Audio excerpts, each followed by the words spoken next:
Hello, good morning guys.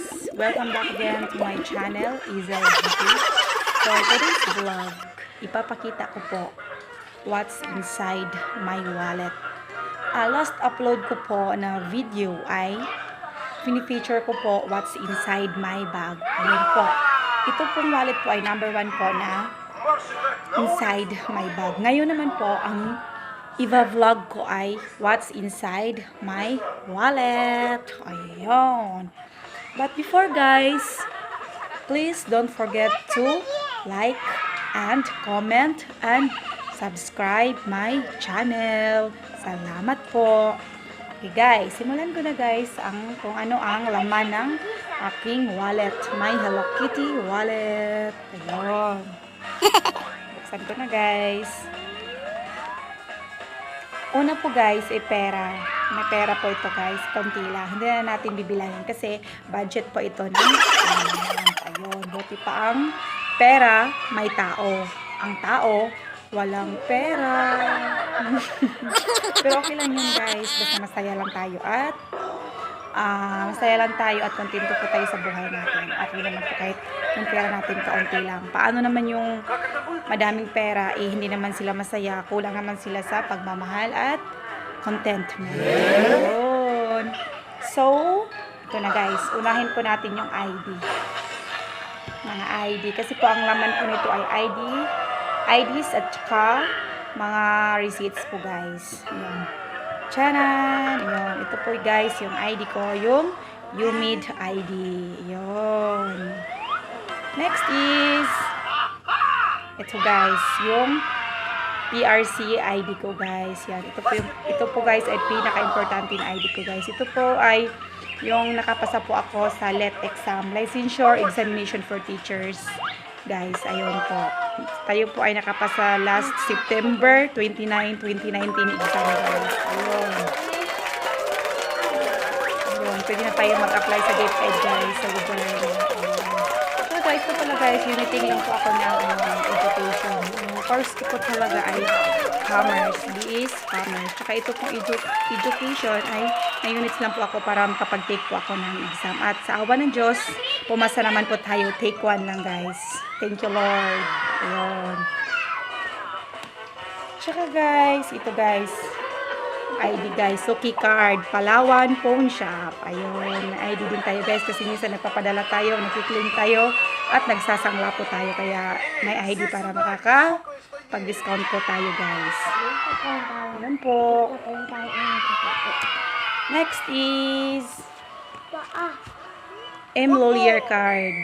M-Lawyer Diamond card guys. Meron din tayo kasi po nagpo-transaction po tayo sa M-Lawyer. Kaya may card din po tayo guys para makapag-discount po tayo. Ayun. Ayun guys. M-Lawyer card. Tsaka guys. Ito pa guys. Ito guys. Oh, sayang to. Ito po yung coupon po ng from Cebu Pacific guys. Yung flight po namin noon, delay po siya. Kaya binigyan kami ng coupon. 4 kami noon. Kasama po yung father ko. Kaso lang, yung 4 po ito guys. Yung isa hindi ko na alam kung saan ko nalagay. Tapos guys, gamitin sana namin to kasi may free flight po. Kaso lang, hindi namin nagamit kasi hindi po matawagan yung number na binigay nila. Sayang lang yung load mo. Wala namang sumasagot kaya hindi namin nagamit na expired na to. Wala, sayang to. Yung binigay nila ng na pa free flight. Wala din. Tsaka guys, ito guys. Yung ID ko. Sa barangay namin. Sa sa politiko guys. Ayan. Luma na to guys. Parang naka-expired na din po ito. Ayan. Pero nakalagay pa din sa wallet ko kasi laminated naman siya. ID pa din naman. Kita pa din yung pangalan, yung address, tsaka yung natin. Ayun. May picture din guys. Ayun. Tsaka ayun, may ID. Passport ID, passport size. Tsaka guys, ito guys. Papel. Receipts.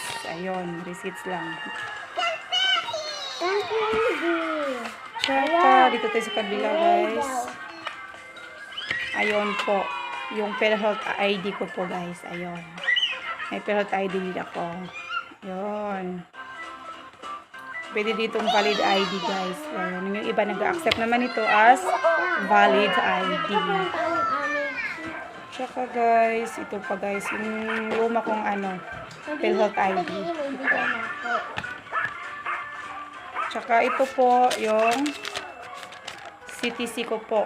Community Tax Certificate, guys. Sidula po. Yung 2019 issued po ito. Yun. Dito rin po sa wallet ko. Ayun, guys. Tsaka last na to, guys. Wala na. Wala nang laman. Ito po yung ID picture po, guys. Remembrance ko po nung graduate nung namin pictorials po namin sa professional education course nung sa po related po sa LET. Ayun. Nakatoga. Balik natin sa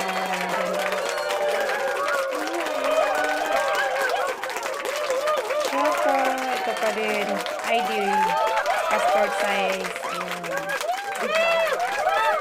Lagay dito mga ID. Okay, guys, thank you for watching, guys. Good evening. Please don't forget to like and subscribe. God bless.